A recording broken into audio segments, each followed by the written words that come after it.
Hey guys, नमस्ते। सरकार revision, I hope मजा आ रहा है आपको और माहौल बने जा रहा है आपके एंड पर।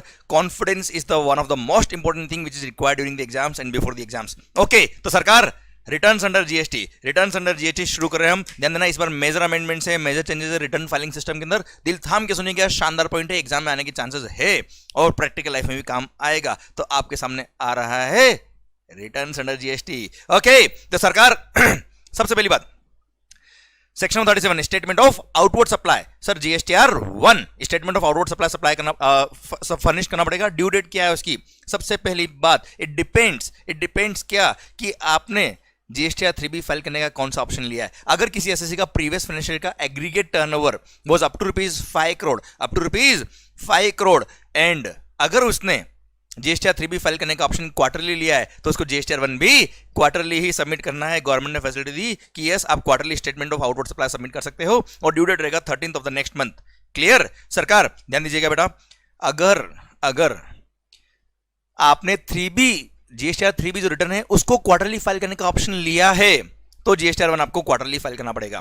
क्लियर? आई रिपीट, जिनका भी प्रीसीडिंग फाइनेंशियल ईयर में aggregate turnover was up to rupees 5 crore, उनको ऑप्शन दिया कि आप चाहे तो जीएसटीआर 3B को क्वार्टरली फाइल कर सकते हो और जिन्होंने ये क्वार्टरली फाइल करने का ऑप्शन लिया है उनके लिए जीएसटीआर 1 भी क्वार्टरली ही होगा। क्लियर? बाकी सबके लिए मंथली होगा और जिन्होंने मंथली वाला ऑप्शन लिया है या फिर जिनका aggregate turnover was more than rupees 5 crore तो उन सबके लिए ड्यू डेट होगी 11th of the next month. अच्छा, आपको पता है GSTR 1 and 3B is not required to be submitted by these 6 special category of persons जिनके लिए स्पेशल रिटर्न दिए। सबसे पहला ओआईडी सर्विस सप्लायर जो आउट ऑफ इंडिया से इंडिया में सर्विसेज दे रहा है। सेकंड, सर कंपोजिशन स्कीम वाला पर्सन जिसको जीएसटीआर 4 सबमिट करना पड़ता है। Then NRTP, then ISD, TDS deduct करने वाले लोग जीएसटीआर 7 फाइल करेंगे। टीसीएस वाले जीएसटीआर 8 सबमिट करेंगे। हम बात करेंगे आगे बेटा, इसलिए इनको जीएसटीआर 1 और 3B सबमिट करने की जरूरत नहीं होती है। फिर जीएसटीआर 3B में ऑलरेडी बात कर चुका आपसे, जिनका भी एग्रीगेट टर्नओवर प्रीवियस फाइनेंशियल में was up to rupees 5 crore and जिन्होंने ऑप्ट किया है कि यस हमको क्वार्टरली जीएसटीआर 3B फाइल करना है वो जीएसटीआर 3B क्वार्टरली फाइल करेंगे। ड्यू डेट क्या रहेगा? 22nd या 24th of the next month after the end of the quarter. मतलब सर कुछ statement 22nd is the due date, कुछ statement 24th is the due date. पर examination के लिए मेरे हिसाब से 20th लिखोगे चलेगा बेटा। पर हाँ, जिन्होंने भी क्वार्टरली फाइल करने का ऑप्शन नहीं लिया या जिनका एग्रीगेट टर्नओवर प्रीवियस ईयर में 5 करोड़ से ज्यादा था उन लोगों के लिए एग्रीगेट टर्नओवर और उन लोगों के लिए जीएसटीआर 3B जो है वो मंथली होगा और मंथली वालों के लिए 20th is the due date, 20th of the next month. Okay, again वही 6 लोग जिनको जीएसटीआर 3B सबमिट करने की जरूरत नहीं, वही सेम लोग जो हमने जीएसटीआर 1 के लिए बात करी। ओके, क्योंकि इन 6 लोगों के लिए स्पेशल रिटर्न दे रखे हैं, सेपरेट रिटर्न दे रखे हैं। सबसे पहली बात, अब बात करें हम किसके लिए? कंपोजिशन स्कीम वाले पर्सन के लिए। भले आप सर्विसेज के कंपोजिशन स्कीम वाले सप्लायर हो या गुड्स के कंपोजिशन स्कीम सप्लायर हो, कुल मिला के सेक्शन 10 में आपने कंपोजिशन स्कीम ली तो आपको रिटर्न जो फाइल करना होता है, साल का एक रिटर्न फाइल करना जीएसटीआर 4, एनुअली फाइल करना है 30th of the next month तक, मतलब 30th अप्रैल तक बेटा। क्लियर? पर इनको टैक्स पेमेंट जो करना होगा वो क्वार्टरली करना पड़ेगा through GST CMP 08। Clear? GST CMP 08 is a challan which is required to be submitted by composition dealer to make the payment of tax. Clear? और ये टैक्स पे करने का ड्यू डेट क्या उनका? 18th of the next month after the end of the relevant quarter. Okay, done. Sir फिर NRTP को GSTR 5 submit करना पड़ेगा मंथली। ध्यान देना बेटा, कब तक? 20th of the next month या फिर 7th day after the end of the after the cancellation of the registration which ever is earlier. मतलब साहब 20 तारीख ऑफ द नेक्स्ट मंथ या फिर 7 दिन after the end of the period of registration validity बेटा, which ever is earlier. इनको क्या करना पड़ेगा? रिटर्न सबमिट करना पड़ेगा इन फॉर्म में जीएसटीआर 5। ओके, ओआईडी सर्विस सप्लायर जो आउट ऑफ इंडिया से इंडिया में सर्विस दे रहे उनको मंथली फाइल करना पड़ेगा 20th of the next month तक। जीएसटीआर 6 इनपुट सर्विस डिस्ट्रीब्यूटर, इनको जो क्रेडिट डिस्ट्रीब्यूट करनी है उसके लिए जीएसटीआर 6 सबमिट करना पड़ेगा। 13th of the next month is the due date, monthly file करना पड़ेगा। देन टीडीएस वाले जीएसटीआर 7, ओके, गवर्नमेंट डिपार्टमेंट वगैरह बेटा, इनको 10th of the next month तक जीएसटीआर 7 सबमिट करना पड़ता है सो दैट टीडीएस का क्रेडिट चला जाए इलेक्ट्रॉनिक कैश लेजर में जो सप्लायर है उन सबके यहाँ पे। Then TCS electronic commerce operator के केस में जीएसटीआर 8 सबमिट करना पड़ेगा monthly, again 10th of the next month is the due date. Then annual return, सरकार हर वो रजिस्टर्ड एसएससी जिसका भी aggregate turnover sir 2 crore cross होता है, ध्यान रखना बेटा। वैसे तो एक्ट में क्या लिखा है, सारे रजिस्टर्ड पर्सन को एनुअल रिटर्न फाइल करना पड़ेगा 31 दिसंबर या उससे पहले, फाइनेंशियल खत्म होने के बाद 31 दिसंबर या उससे पहले, पर नोटिफिकेशन देके सर इनफैक्ट 2020-21 के लिए नोटिफिकेशन आ गया है, जिनका भी aggregate turnover in a financial year 2 crore cross हुआ है उन्हीं के लिए कंपलसरी है एनुअल रिटर्न फाइल करना। पर हाँ, जो आईएसडी है, टीडीएस वाले हैं, टीसीएस वाले हैं, कैजुअल टैक्सेबल पर्सन है, एनआरटीपीए और ओआईडीआर सर्विस सप्लायर है, इनको एनुअल रिटर्न फाइल करने की जरूरत नहीं है। देन सर जो कंपोजिशन स्कीम में रजिस्टर्ड पर्सन है उनके लिए GSTR 9A is the form for filing the annual return. Then sir e commerce operator को एनुअल स्टेटमेंट सबमिट करना पड़ता है in form number GSTR 9B, again 31 December is the due date. Then sir GSTR 9C reconciliation statement, GST audit, वैसे मैं बता देता हूं आपको मई 22 है, उसके बाद अगर आपके एग्जाम है तो जीएसटी ऑडिट हट चुका है, पर जिनके भी दिसंबर में एग्जाम्स होंगे उनके लिए बता देता हूं मैं, यस जीएसटी ऑडिट के प्रोविजन आपके लिए एप्लीकेबल है। पर हाँ, मेरे को नहीं लगता है एग्जाम्स के लिए बहुत ज्यादा इंपॉर्टेंट है, पर यस जिनका भी एग्रीगेट टर्नओवर 5 करोड़ क्रॉस हुआ है उनके लिए जीएसटी ऑडिट कराना कंपलसरी है और उनको रिकंसिलिएशन स्टेटमेंट सबमिट करना पड़ेगा in form number GSTR 9C along with the annual return. Okay, then अगर आपने रजिस्ट्रेशन क्या करा दिया, कैंसिल करा दिया, तो sir 3 month from the date of cancellation और order of cancellation whichever is later, वहां से 3 महीने के अंदर आपको क्या करना पड़ेगा, एक फाइनल रिटर्न सबमिट करना पड़ेगा। देन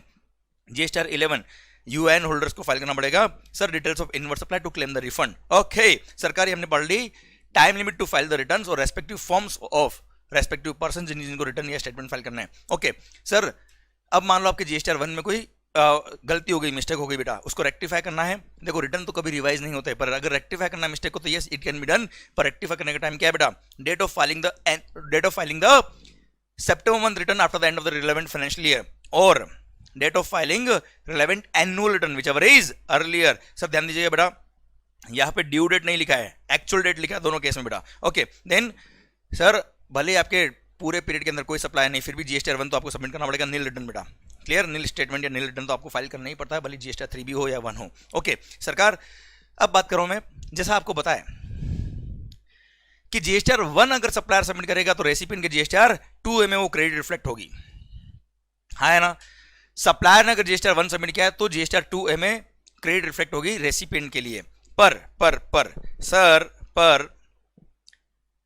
अगर किसी असेसी ने पिछले 2 महीने के जीएसटीआर 1 सबमिट नहीं किए, सॉरी जीएसटीआर 3 भी सबमिट नहीं किया, क्या सबमिट नहीं किया बेटा, जीएसटीआर 3 भी। ध्यान रखना, ये नया पॉइंट है, बड़ा इंपॉर्टेंट पॉइंट है। बार ऑन फाइलिंग ऑफ जीएसटीआर 1 और इनवॉइस फर्निशिंग फैसिलिटी, मतलब इन लोगों को जीएसटीआर 1 या इनवॉइस फर्निशिंग फैसिलिटी फाइल करने का ऑप्शन नहीं मिलेगा। अगर जो लोगों ने मंथली रिटर्न फाइल करने का ऑप्शन लिया है उन लोगों ने प्रीवियस 2 मंथ के अगर जीएसटीआर 3 भी सबमिट नहीं किए तो उनको जीएसटीआर 1 सबमिट करने का ऑप्शन नहीं मिलेगा, इनवॉइस फर्निशिंग फैसिलिटी का ऑप्शन नहीं मिलेगा। सेकंड, जिन लोगों ने क्वार्टरली रिटर्न सबमिट करने का ऑप्शन लिया था उन्होंने प्रीवियस टैक्स पीरियड, मतलब एक क्वार्टर का भी 3 भी अगर फाइल नहीं किया तो ऐसे केस में जीएसटीआर 1 और इनवॉइस फर्निशिंग फैसिलिटी का ऑप्शन नहीं मिलेगा। कारण क्या है, जीएसटीआर 1 और इनवॉइस फर्निशिंग फैसिलिटी फाइल करते ही रेसिपिएंट के यहाँ क्रेडिट चली जाती 2A के अंदर।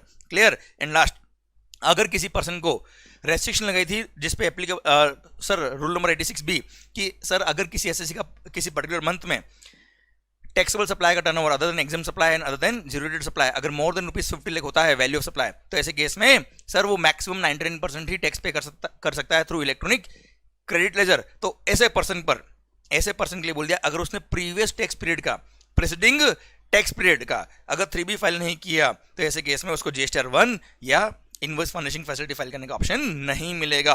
Okay sir, then due date of payment of tax, जो due date of filing return under GST होता है वही due date of making payment of tax होता है एज पर सेक्शन 39 सबसेक्शन 7। पर ध्यान दीजिएगा बेटा, जिन लोगों ने क्वार्टरली जीएसटीआर 3 भी सबमिट करने वाला ऑप्शन लिया है उन लोगों के लिए QRMP स्कीम दी, क्वार्टरली रिटर्न मंथली पेमेंट, तो उन लोगों को मंथली पेमेंट करना पड़ता है। हम बात करेंगे कितना पेमेंट करना होता है, किस हिसाब से करना होता है, बात करेंगे बाद में। पर हाँ सर, मंथली उनको 25th तो नेक्स्ट मंथ तक मंथली का अमाउंट पे करना पड़ता है, हम बात करेंगे आगे बेटा। ओके सर, कंपोजिशन स्कीम वाले जो लोग हैं उनको भले ही रिटर्न एनुअली फाइल करना पर आपने और हमने पढ़ लिया जीएसटी CMP 08 के थ्रू उनको क्वार्टरली टैक्स पे करना पड़ेगा। अच्छा, कैजुअल टैक्सेबल पर्सन या एनआरटीपी अगर आप हो तो आपको एस्टिमेटेड टैक्स लायबिलिटी तो एडवांस में ही पे करनी पड़ती है।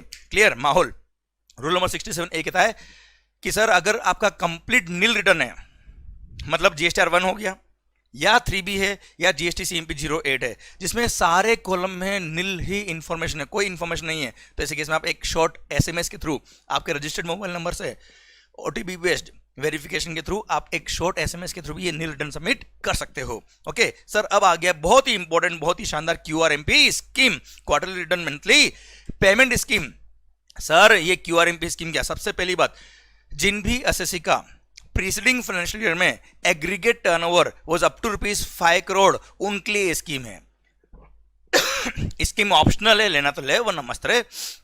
स्कीम में कहता है कि वो चाहे तो जीएसटी 3B को क्वार्टरली फाइल करने का ऑप्शन ले सकते हैं, और अगर वो चाहे तो सर मंथली फाइल कर, हमें क्या दिक्कत है।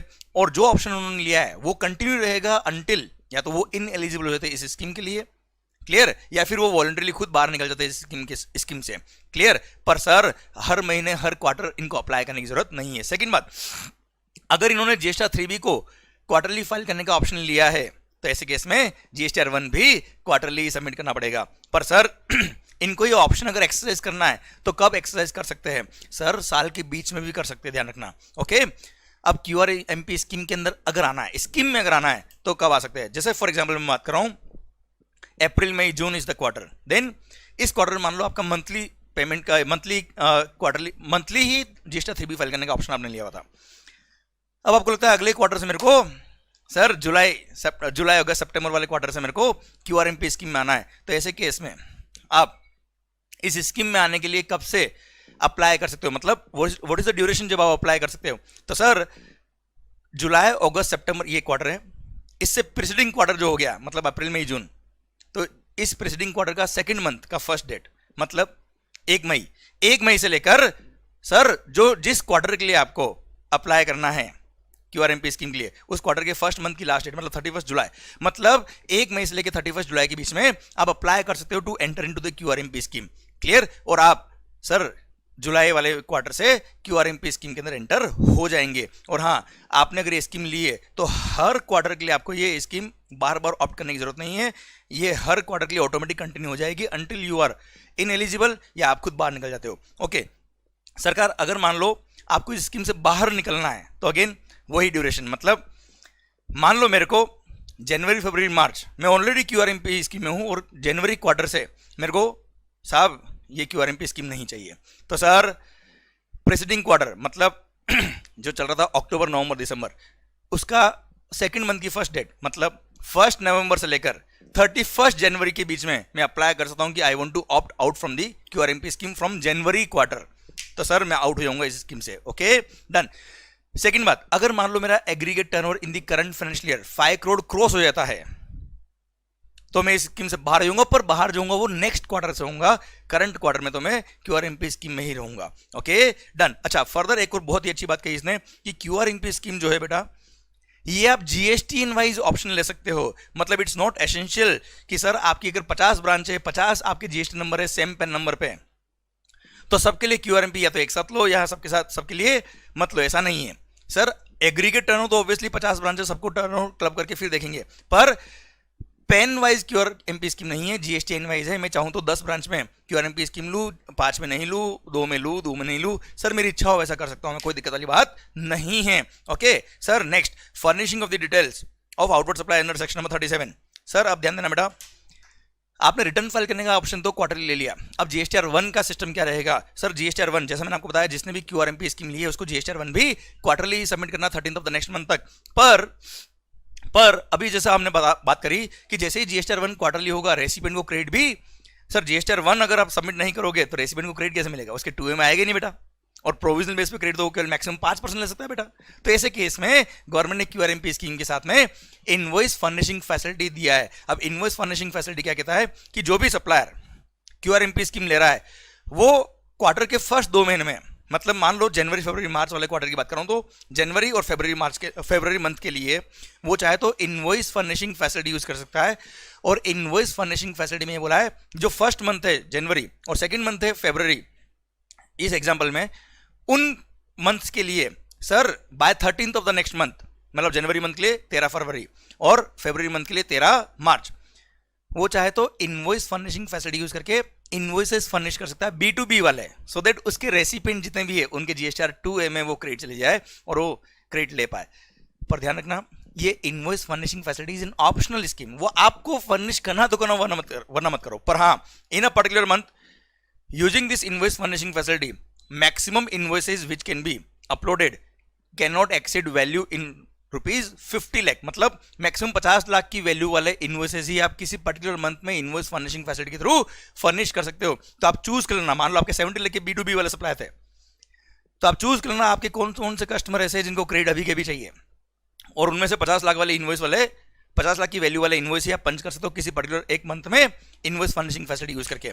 क्लियर? सो दैट आपके रेसिपिएंट को क्रेडिट मिल पाए। पर हाँ, 13th of the next month से अगर आप लेट हो गए तो सर अब नेक्स्ट मंथ का जो इनवॉइस फर्निशिंग फैसिलिटी होगा उसी में आप फर्निश कर पाएंगे सर। मतलब जनवरी मंथ का 13 फरवरी तक अगर आपने इनवॉइस फर्निशिंग फैसिलिटी फर्निश नहीं किया तो जनवरी महीने का IFF आप यूज नहीं कर पाएंगे। फरवरी महीने में मैक्सिमम टोटल 50 लाख तक के इनवॉइसेस आप फर्निश कर पाएंगे, वो भी 13 मार्च तक। क्लियर? वो भी फर्निश नहीं किया तो आप जब GSTR 1 सबमिट करोगे तभी आप आपके सारे इनवॉइसेस पंच कर देना बेटा। अच्छा, जो इनवॉइसेस आपने इनवॉइस फर्निशिंग फैसिलिटी के थ्रू फर्निश कर दिए हैं इन जनवरी और फरवरी month, first and second month में, क्लियर, वो इनवॉइसेस आपको अगेन GSTR 1 में सबमिट करने की जरूरत नहीं है, डुप्लीकेशन करने की जरूरत नहीं है। तो GSTR 1 जो होगा उसमें क्या होगा, जो भी नए इनवॉइसेस आप पंच करेंगे वो प्लस जो इनवॉइस फर्निशिंग फैसिलिटी यूज करके फर्स्ट मंथ और सेकंड मंथ में जो भी आपने इनवॉइस पंच किए वो सब मर्ज होके GSTR 1 आपका सबमिट हो जाएगा। ओके बच्चों, क्लियर? अच्छा, ध्यान देना बच्चों, invoice furnishing facility is an optional facility, ये कंपलसरी नहीं है। अच्छा, जनवरी मंथ का IFF का फर्निश किया, फरवरी का नहीं किया, चलेगा बेटा। क्लियर? कोई दिक्कत वाली बात नहीं है। माहौल सरकार, अब बात कर रहा हूं monthly payment of tax. Sir QRMP monthly payment कैसे करना है? इसमें 2 ऑप्शन दिए। देखो बेटा, नो डाउट रिटर्न फाइल करने का जो सिस्टम है वो क्वार्टरली कर दिया है, पर सर सरकार को रेवेन्यू तो नहीं मिलेगी ना, क्योंकि due date of filing return ही due date of making payment of tax होता है। इसलिए गवर्नमेंट ने बोला रिटर्न क्वार्टरली फाइल कर दो, पर पेमेंट हमें मंथली बेस पे करो। अब यहां बोल दिया फॉर्म है फॉर्म नंबर GST PMT 06, इस चालान के थ्रू आपको पेमेंट करना है, और जो पेमेंट आप मंथली फर्स्ट मंथ और सेकंड मंथ में करेंगे उस अमाउंट को इलेक्ट्रॉनिक कैश रजिस्टर में डिपॉजिट हो जाएगा वो अमाउंट, पर उस अमाउंट का आप यूज अदर किसी और पर्पस के लिए नहीं कर पाएंगे, उसका रिफंड भी आप क्लेम नहीं कर पाएंगे जब तक कि आपने GSTR 3B फर्निश नहीं कर दिया, सारा टैक्स वगैरह पे नहीं कर दिया।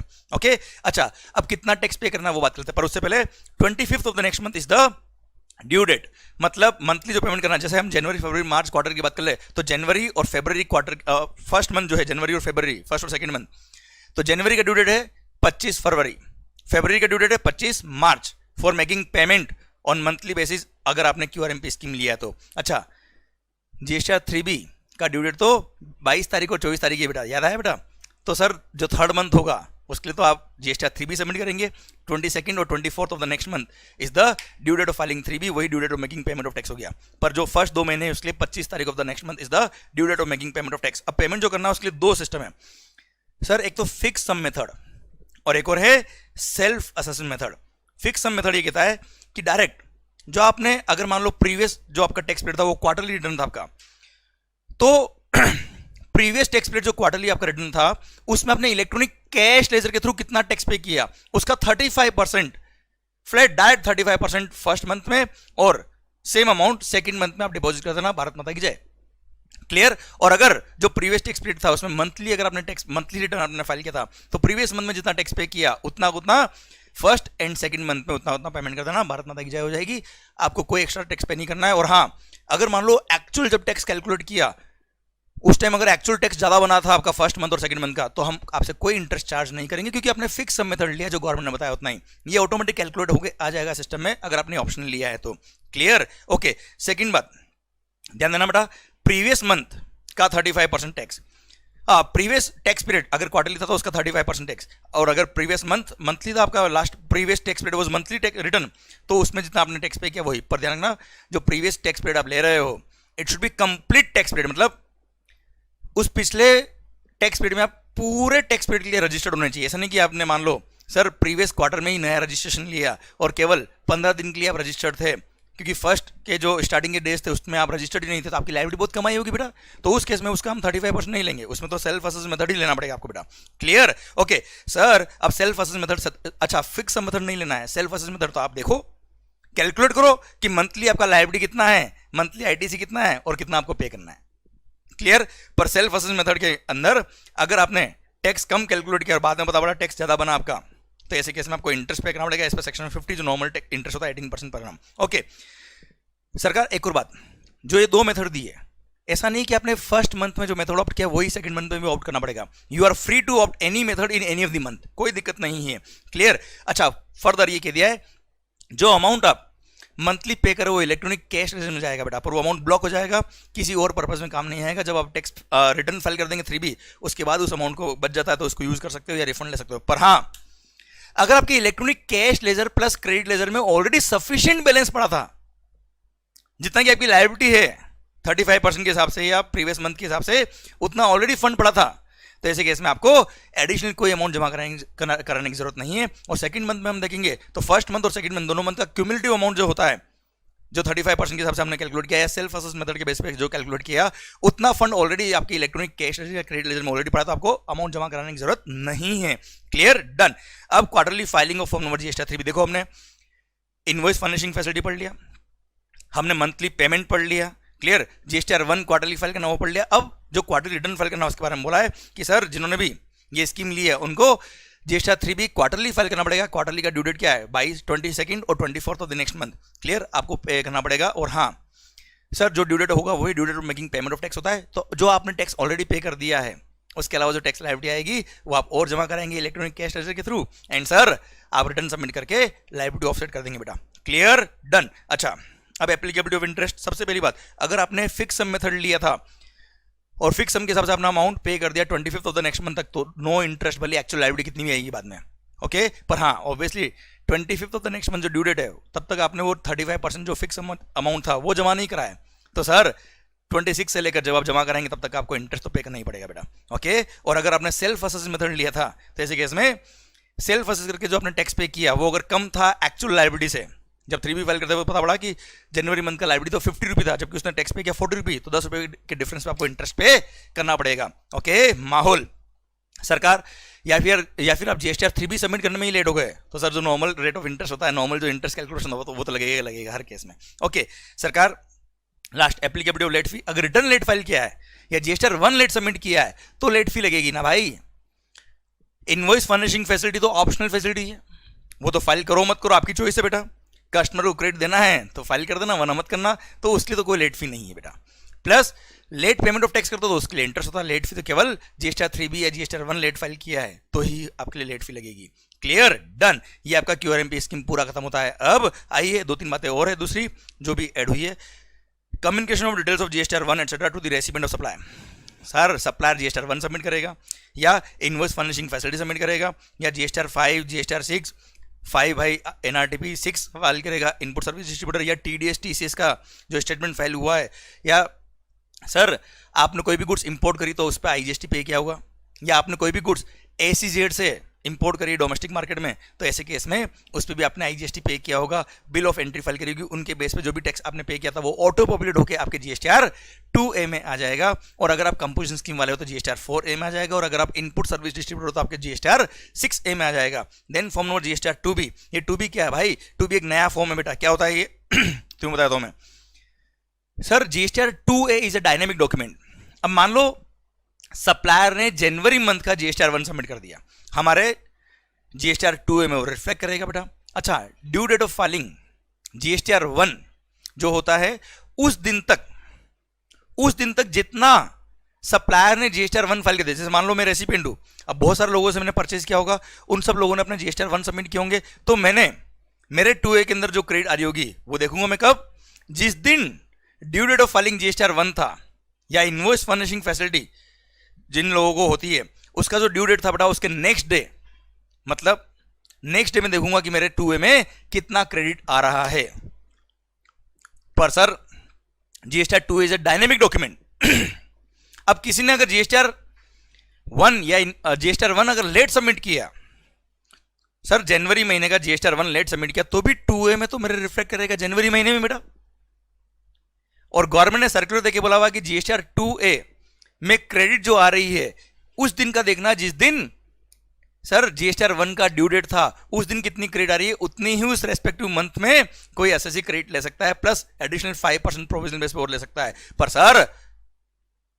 सर वो पता कैसे पड़ेगा? GSTR 2A में तो ऐसा कोई सिस्टम होता नहीं कि सर ये क्रेडिट कौन से दिन आई है, इसलिए गवर्नमेंट ने GSTR 2B इंट्रोड्यूस कर दिया। और GSTR 2B क्या करेगा पता है? किसी रेस्पेक्टिव मंथ में, जैसे जनवरी मंथ की बात कर रहा हूं, तो उसका due date of filing GSTR1 या due date of filing invoice furnishing facility 13th of the next month. Sir उस दिन तक जितनी क्रेडिट आपके GSTR2A में आ चुकी है उतनी क्रेडिट को लॉक करके वो स्टेटमेंट दे देगा GSTR2B कि भाई मैक्सिमम इतनी आप क्रेडिट ले सकते हो। तो दिसंबर महीने, मैं एक एग्जांपल ले रहा हूं जनवरी महीने का, तो दिसंबर मंथ का जो GSTR2A फाइल करने का ड्यू डेट था, GSTR1 फाइल करने का ड्यू डेट था, या वापस बोलता हूं, दिसंबर मंथ का जो GSTR1 सबमिट करने का ड्यू डेट था, या फिर अगर मान लो दिसंबर नहीं था कोई और मंथ था तो इनवॉइस फर्निशिंग फैसिलिटी का जो ड्यू डेट था, मतलब 2 मंथ के बीच में जिन भी लोगों ने 2 मंथ की ड्यू डेट के बीच में जिन भी लोगों ने GSTR1 सबमिट किए होंगे उन सबका क्रेडिट वो लॉक कर देगा GSTR2B में। Sir as on the date of filing, as on the due date of filing GSTR1 या invoice furnishing facility whichever is later. I repeat sir, जैसे मेरे एग्जांपल के अंदर मैं जनवरी मंथ हटाता हूं, फरवरी मंथ लेता हूं, ज्यादा इजी रहेगा आपके लिए। तो सर फरवरी मंथ की मैं क्रेडिट देख रहा हूं, तो सर ध्यान दीजिएगा 11 March is the due date for filing GSTR1 for the month of for vote फरवरी मंथ, और कुछ लोगों के लिए 13th of the March is the due date for filing GSTR1 of vote. Sir फरवरी मंथ मतलब इनवॉइस फर्निशिंग फैसिलिटी है तो 13 मार्च, और अगर GSTR1 है तो 11 March is the due date of filing GSTR1। तो सरकार ऐसे केस में ध्यान रखिएगा बेटा आप, whichever is later 13th of March, तो 13 मार्च तक जितनी क्रेडिट 2A में आ गई होगी उतनी क्रेडिट लॉक हो जाएगी GSTR2B के अंदर। पर हां सर हो सकता है कुछ लोगों ने जनवरी महीने का जो GSTR1 था या इनवॉइस फर्निशिंग फैसिलिटी था वो लेट सबमिट किया, तो उनका 2B के अंदर क्रेडिट जनवरी महीने में नहीं आया होगा। तो जिन भी लोगों ने जनवरी मंथ का भी लेट GSTR1 या invoice furnishing facility late submit किया वो सब भी फरवरी मंथ में आ जाएगा। तो सर जनवरी महीने का GSTR2B में कौन कौन सा क्रेडिट आया होगा बेटा? जिन जिन लोगों ने GSTR1 या invoice furnishing facility due date या उससे पहले पहले फर्निश कर देंगे उन सबके जनवरी महीने के 2B के अंदर क्रेडिट आ गई होगी, पर जिन लोगों ने लेट सबमिट किया उन सबके फरवरी मंथ में क्रेडिट मिलेगी। तो 2B इज द फॉर्म जिसने क्रेडिट को लॉक कर दी कि ये ड्यू डेट तक आ चुका है क्रेडिट, इतना आप ले पाएंगे, उसके बाद वाला क्रेडिट अगले महीने में लेना बेटा। हाँ है ना बच्चों? तो ये है GSTR2B, तो उतना ही मैक्सिमम क्रेडिट ले पाएंगे, प्लस 5% प्रोविजनल क्रेडिट आप ले पाएंगे एलिजिबल क्रेडिट का, ये आपको पता है बेटा। Okay, this is the GSTR2B माहौल। सरकार ये इनवॉइस फर्निशिंग फैसिलिटी जितने भी नए पॉइंट है सारे खत्म हो गए। अब sir first done section number 40, अगर कोई पर्सन लायबल फॉर रजिस्ट्रेशन हुआ, उसने रजिस्ट्रेशन के लिए अप्लाई किया विद इन 30 डेज, तो सर जिस दिन से वो लायबल फॉर रजिस्ट्रेशन था और जब रजिस्ट्रेशन सर्टिफिकेट मिला उसके भी उसने जितने भी सप्लाई करी उन सब पे लायबिलिटी आएगी, उन सब का उसको रिपोर्ट करना पड़ेगा इन द फर्स्ट रिटर्न जब वो फाइल करेगा after getting the registration. Then annual return section number 44 हम ऑलरेडी बात कर चुके, casual taxable person, NRTP, ISD, TDS, TCS वाले लोग एंड OIDR सर्विस सप्लायर जो आउट ऑफ इंडिया के से इंडिया में सर्विस दे रहे हैं, इन लोगों के अलावा हर एक पर्सन को एनुअल रिटर्न सबमिट करना पड़ेगा by the end of the financial year 31 December, financial खत्म होने के बाद 31 दिसंबर या उससे पहले पहले एनुअल रिटर्न सबमिट करना पड़ेगा। पर हाँ ध्यान रखिएगा, जिन भी एसएससी का aggregate turnover was up to ₹2 crore तो उन सबको बोल दिया कि ठीक है आप एनुअल रिटर्न नहीं भी फाइल करेंगे चल जाएगा, हमें कोई दिक्कत नहीं। और हाँ ये जो ऑप्शन था 17, 18, 18, 19, 19, 20 प्लस 2020-21 के लिए भी सेम ऑप्शन आ गया है, ध्यान रखना नोटिफिकेशन के थ्रू। ओके बच्चों, तो सर जिनका भी एग्रीगेट टर्नओवर एक्सीडिंग ₹2 करोड़ है उनको ही एनुअल रिटर्न सबमिट करना है। Okay done. अच्छा, due date of filing annual return 31 December after the end of the relevant financial year. Form क्या? GSTR9 कंपोजिशन स्कीम वालों के लिए GSTR9A। अच्छा, अब रिकंसिलिएशन स्टेटमेंट ध्यान दीजिएगा बेटा। GST ऑडिट, वैसे मई 22 ईयर्स के बाद अगर आपके एग्जाम से तो GST ऑडिट का टॉपिक ही उड़ चुका है। सरकार सेल्फ डिक्लेरेशन के बेस पे ही सर्टिफिकेट फाइल करना पड़ेगा बाद में, पर अभी जिनके दिसंबर में एग्जाम से उन सब के लिए बात करता हूं। Form number GSTR9C sir is the statement, reconciliation statement जो हर एसएससी जिसका भी aggregate turnover in financial exceed करता है कितना 5 करोड़, आई रिपीट 5 करोड़ अगर आपका एग्रीगेट टर्नओवर क्रॉस करता है तो ही आपको GST ऑडिट करानी पड़ेगी from a practicing chartered accountant और अ कॉस्ट अकाउंटेंट। और हाँ, आपको रिकंसिलिएशन स्टेटमेंट सबमिट करना पड़ेगा in form number GSTR9C along with the annual return. Okay सरकार ध्यान दीजिएगा बात को। प्लस अगर आप एक गवर्नमेंट डिपार्टमेंट हो, डिपार्टमेंट सेंट्रल गवर्नमेंट या स्टेट गवर्नमेंट या लोकल अथॉरिटी जिसका ऑलरेडी C&AG ऑडिट कर रहा है, या कोई और ऑडिटर जिसको अपॉइंट किया है auditing the accounts of the local authorities, तो ऐसे केस में उनको उनको ये GST ऑडिट कराने की जरूरत नहीं है। प्लस OIDR सर्विस सप्लायर जो आउट ऑफ इंडिया से इंडिया में सर्विस दे रहे हैं उनको ऑडिट कराने की जरूरत नहीं है GST वाली। And a foreign company which is an airline company sir जो कंपनी एक्ट में रजिस्टर्ड है और तो उसको भी जीएसटी ऑडिट कराने की जरूरत नहीं है, उसको सिंपल सा एक सर उसका इंडियन बिजनेस से कितना रेसिडेंट पेमेंट हुआ इन अ फाइनेंशियल ईयर वो रिपोर्ट करना पड़ेगा sir, which should be certified by a practicing chartered accountant of India. Clear, done सरकार, पॉइंट खत्म होता है अब। और हाँ, ये जो इनको एयरलाइन कंपनीज को सबमिट करना पड़ता है by 30 September of the next year तक सबमिट करना पड़ेगा, उसके बाद सबमिट नहीं कर पाएंगे लोग। ओके, नेक्स्ट आ रहा है फाइनल रिटर्न। अगर कोई एसएससी ने रजिस्ट्रेशन कैंसिल करा है तो डेट ऑफ कैंसिलेशन और date of order of cancellation whichever is later, उसके 3 महीने के अंदर उनको फॉर्म नंबर GSTR10 के थ्रू एक फाइनल रिटर्न सबमिट करना पड़ेगा। Then default in furnishing return, अगर आपने रिटर्न फाइल करने में लेट किया, डिफॉल्ट किया, तो सेक्शन नंबर 46 ये कहता है बेटा कि आपको डिपार्टमेंट नोटिस भेजेगा और वो नोटिस सर्व करने के 15 डेज के अंदर आपको रिटर्न सबमिट करना पड़ेंगे। क्लियर, नोटिस भेजेगा अगले 15 दिन में रिटर्न सबमिट कर देना, पर अगर नेक्स्ट 15 डेज में अगर आपने रिटर्न सबमिट नहीं किए तो सर ऐसे केस में डिपार्टमेंट के ऑफिसर के पास पावर आ जाता है कि he can do self assessment, he can do best judgement assessment, officer कर सकता है, ध्यान रखना बेटा ये बात। ओके सरकार, अब लेट फाइलिंग फी, आप 15 डेज के अंदर रिटर्न सबमिट करो मत करो भाई, एक दिन भी अगर रिटर्न या स्टेटमेंट सबमिट करने में लेट हो गए तो लेट फाइलिंग फी लगेगी। GSTR1 या रिटर्न जितने भी हमने पढ़े वो, या फाइनल रिटर्न सबमिट करने में लेट हो गया तो 100 रुपए पर डे अंडर CGST और ₹5,000 whichever is lower, maximum 5,000 is the late filing fee, पर ये CGST का फीस बेटा। क्लियर, एनुअल रिटर्न फाइल करने में अगर लेट हो गए तो 100 रुपए पर डे और 0.25% of the turnover in the state, clear, whichever is lower is the late filing fee. ये CGST का फीस है, इक्वल फीस लगेगा SGST का ऑल्सो। ओके, अब GST practitioner, sir GST practitioner ध्यान रखना, ये GST डिपार्टमेंट से रजिस्टर्ड लोग होते हैं बेटा। सर एलिजिबिलिटी क्या है बेटा, a citizen of India, a person of sound mind, not adjudicated as insolvent and has not been convicted by any competent court. आप मुस्लिम करार दिए गए हो किसी कोर्ट के द्वारा तो आप किसी के भी GST प्रैक्टिशनर नहीं हो सकते, खुद की प्रैक्टिस सही नहीं है, लोगों के GST प्रैक्टिशनर कैसे बनोगे आप। Then satisfies any of the following condition, he is retired officer of commercial tax department, clear, not less than 2 years जिसने काम किया हुआ है, या फिर जो पहले के सर्विस टैक्स या एक्साइज लो थे या वेट लो थे उसके अंदर आप सेल्स टैक्स प्रैक्टिशनर या टैक्स रिटर्न प्रिपेयर थे, क्लियर, और जिन्होंने एग्जाम कंडक्ट किया है CBIC ने उसको पास किया है। देन सर ग्रेजुएट और पोस्ट ग्रेजुएट माहौल, सरकार degree examination of foreign university which is equivalent to above degree, then any other examination conducted by CBIC government, and sir passed final examination of the ICAI, ICSI और ICWI, भले ही आपने sir MCS किया हो नहीं किया हो, भले ही आपने आर्टिकल से पूरी करी नहीं करी हो, भले ही आपने मेंबरशिप ली नहीं ली, आपने एग्जाम पास कर दी, yes you are eligible for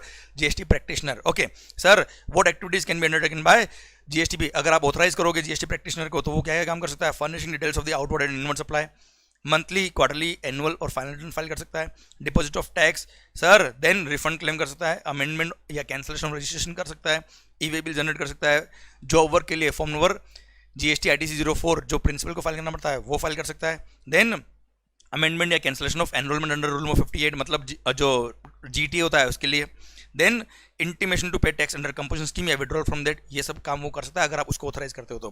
clear, ये GST प्रैक्टिशनर के मोटा मोटा पॉइंट। देन इन्फॉर्मेशन रिटर्न, ध्यान रखिए बेटा डिपार्टमेंट के पास पावर है कि वो किसी भी दूसरे डिपार्टमेंट से, पहले इनकम टैक्स डिपार्टमेंट हो, इलेक्ट्रिसिटी डिपार्टमेंट हो, वेट डिपार्टमेंट हो, सर स्टेट एक्साइज डिपार्टमेंट हो, या कोई भी मोटर व्हीकल एक्ट या RTO वगैरह जितने भी डिपार्टमेंट है, या कोई भी अदर पर्सन से कोई भी information in any format including electronic format, कोई भी इंफॉर्मेशन डिपार्टमेंट मांग सकता है और रेस्पेक्टिव डिपार्टमेंट को इस डिपार्टमेंट को कोऑपरेट करते हुए इंफॉर्मेशन देनी पड़ेगी, और अगर इन्होंने इंफॉर्मेशन नहीं दी तो पेनल्टी लगेगी। प्लस एक बात और, अगर इन्होंने इंफॉर्मेशन दी पर वो डिफेक्टिव इंफॉर्मेशन थी तो सर उस डिफेक्ट को रेक्टिफाई करने के लिए ये इन्फॉर्मेशन को वापस लौटाएंगे, उस डिपार्टमेंट को बोलेंगे अगले 30 दिन में हमें डिफेक्ट को रेक्टिफाई करके दो, और डिफेक्ट को अगर उन्होंने रेक्टिफाई नहीं किया तो ये मान लिया जाएगा उन्होंने इन्फॉर्मेशन दी नहीं। अब अगर इन्फॉर्मेशन दी नहीं या दी थी वो डिफेक्ट थी जिसको रेक्टिफाई नहीं किया तो ऐसे केस में फाइनली डिपार्टमेंट CBIC डिपार्टमेंट को एक नोटिस सर्व करेगा उस रेस्पेक्टिव डिपार्टमेंट को कि नेक्स्ट 90 डेज के अंदर हमें इन्फॉर्मेशन दे देना, नहीं दिया